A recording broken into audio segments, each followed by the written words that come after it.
ખેડૂતનો આ દર્દ પહેલાં સમજી લઈએ. મહેશભાઈ જોડાયા છે. મહેશભાઈ, મને તો જેટલી જાણકારી રિપોર્ટર્સ પાસેથી મળી, તમારા જેવા ખેડૂત મિત્રોએ જણાવી મેં કહી, તમે આખું દર્દ મગફળી સહિતના ખેડૂતનું કહી દો.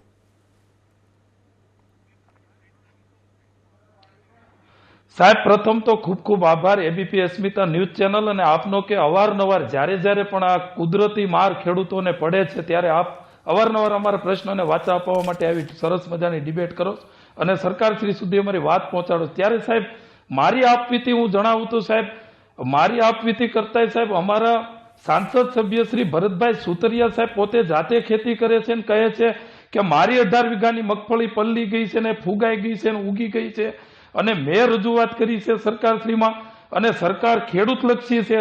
તો સાહેબ સરકારશ્રી જો ખેડૂતલક્ષી જ હોય તો સાહેબ સેટેલાઇટના માધ્યમથી સર્વે કરવાની વાતો કરતા હોય તો અમારી મગફળી તો હવે સાહેબ ઉગી ગઈ છે ને ડેમેજ થઈ ગઈ છે ને બગડી ગઈ છે.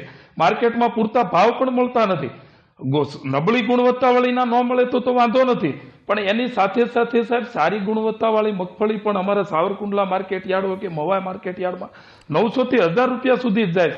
સાહેબ છેલ્લા 10 વર્ષથી આનો આ ભાવ છે. સાહેબ ખેડૂત ગુજરાતનો નિરાધાર છે અને અત્યારે સમગ્ર જે 900 ગામ છે અમરેલી જિલ્લામાં તમામમાં સાંસદ સભ્યશ્રીએ સ્વીકાર્યું કે ઓછા પ્રમાણમાં નુકસાન છે ક્યાંક ને ક્યાંક.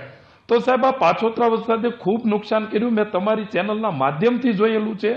તો સાહેબ હવે સરકારને કોની રાહ છે? એને તાત્કાલિક ધોરણે જો સર્વે કરાવવું હોય તો ગ્રાઉન્ડ પર એના ગ્રામ સેવક એને મોકલવા જોઈએ.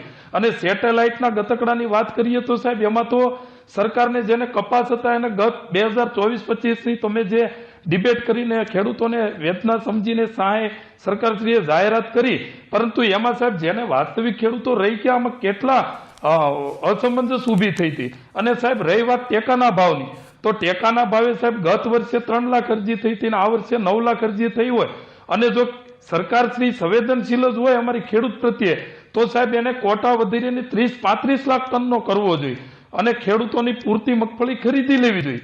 જો સંવેદનશીલ હોય તો માત્ર સાહેબ મગફળીમાં નહીં, કપાસ પણ એટલા ડેમેજ થયા છે આ વર્ષે. પાછોતરા વરસાદે ખૂબ નુકસાન કર્યું છે સાહેબ. ખેડૂત ખૂબ ચિંતામાં છે અને આ ગતકડા હું તો કહું ટેકાના ભાવના ગતકડા બંધ કરવા જોઈએ. કૌભાંડ કરવાના મોકળા માર્ગ આપે છે આ બધા સીસીઆઈના સાહેબો. સાહેબ ખેડૂતો પાસે પૈસા લે, મજૂર પણ પૈસા માગે છે સાહેબ. આ બધા કૌભાંડ છે, કોથળા કૌભાંડ ને ગોડાઉન કૌભાંડ કરવાના આવું બધું ભાડે રાખીને સાહેબ સરકારને ખોટો મોટો ડામ પડે છે. આના કરતા સાહેબ સરકારશ્રીએ ખેડૂતને આપવું જ હોય તો મધ્યપ્રદેશ છે, એમપી, પંજાબ, હરિયાણાની જેમ ભાવાંતર યોજના લાગુ કરી દેવી જોઈએ.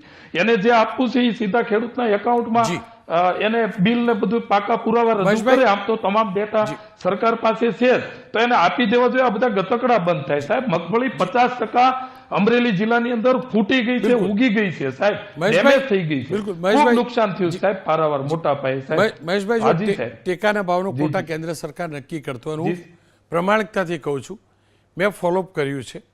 કૃષિ મંત્રી સાથે પણ વાત કરી છે, મેં કૃષિ સેક્રેટરી સાથે પણ વાત કરી છે. રજૂઆત કેન્દ્રમાં થઈ છે, આ પણ હકીકત છે. હવે મારે તમારી જોડે બહુ રસપ્રદ વાત જાણવી છે. તમે મગફળી એટલે કે સિંગ પકવતા ખેડૂત છો. 10 વર્ષ પહેલાં જેટલો ભાવ મળતો હતો અને અત્યારના ભાવમાં કોઈ ઝાઝો ફરક પડ્યો છે કે નહીં? અને બીજું, તમે જ બજારમાંથી સિંગ તેલ ખરીદતા હશો, એના પ્રપોઝેડ ભાવની વાત કરીએ તો બરાબર આ બાજુ પણ વધ્યો ને આ બાજુ પણ વધ્યો એવું છે કે અનબેલેન્સ વધ્યો?